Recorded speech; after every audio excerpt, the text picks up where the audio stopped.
Now, it's happening. Many people talks about the Kundalini spirit in church, where servants of God are using this Kundalini spirit as a tool to bring deliverance from the evil spirits.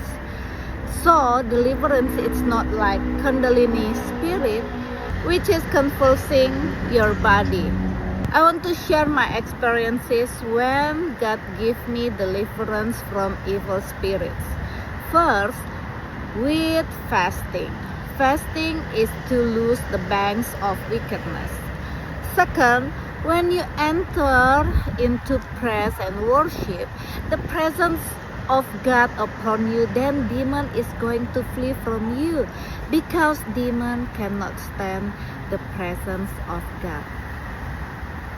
And the third, sometimes you just surrender because you already have faith on Jesus Christ, and then God works to release us from evil spirits. About the altar call, the servant of God that already has heavenly power, then all of the power of evil spirits will be gone when the servant of God already preaching the gospel, or already attends in the altar call, because the true servants bring the presence of God, but not according depends on the faith of believers. Saat ini banyak banget yang menceritakan tentang roh-roh yang kejang-kejang itu, yang disebut roh Kundalini spirit yang berasal dari Hindu ya.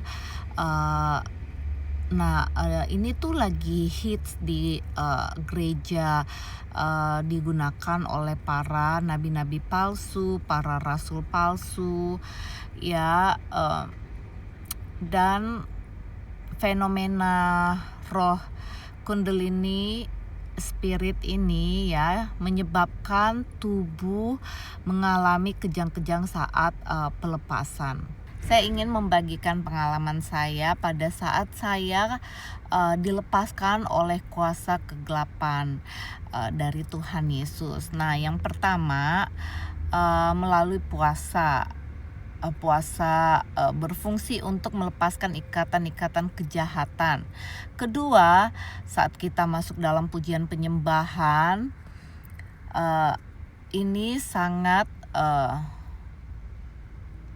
berkuasa karena kita menyembah Tuhan Yesus dan hadirat Tuhan ada, dan di mana setan tidak dapat berdiri bertahan di dalam hadirat kuasa Tuhan pada saat pujian penyembahan. Dan yang ketiga, terkadang kita tuh hanya perlu berserah, nggak perlu berdoa tengking-tengking dalam nama Tuhan Yesus, nggak perlu kita berserah karena kita sudah mempunyai iman di dalam diri kita, dan Tuhan bekerja untuk melepaskan kita. Dan ini biasanya saat peperangan yang sangat tinggi ya, kita udah nggak tahu harus gimana dan kita pusing gitu, dan kita udah depresi banget, udah deh berserah sama Tuhan. Nah, yang keempat ya, maksudnya yang terakhir nih, saat ada altar call ya, seorang hamba Tuhan yang memiliki kuasa surgawi nggak perlu tuh mengusir setan-setan seperti ya Kundalini spirit, tetapi dengan adanya kuasa Tuhan, maka dengan dia berbicara, roh-roh kuasa kegelapan itu juga hilang, karena orang yang diurapi Tuhan ini sudah memiliki kuasa dari Roh Kudus.